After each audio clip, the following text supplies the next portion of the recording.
কবিগুরু রবীন্দ্রনাথ ঠাকুরের কবিতা পুতুল ভাঙা। সাদাতে সাতাশ। আমি বলেছিলেন বলে গুরুমশাই আমার উপরে উঠল রাগে জ্বলে।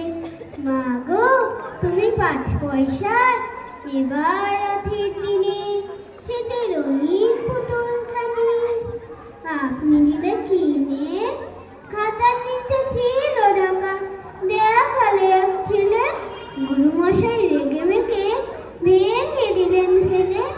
বললেন তোর দিনরাত্রি কেবল যত খেলা, একটুও তোর মন বসে না পড়াশোনার বেলা।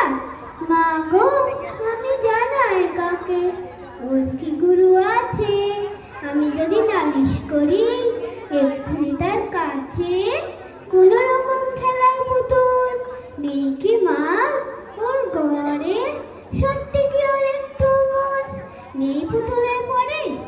সকাল সাজে তাদের নিয়ে করতে গিয়ে খেলা, কোনো পড়াই করেনি কি কোন রকম হেলা?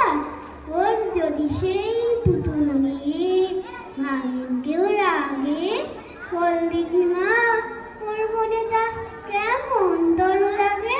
নমস্কার।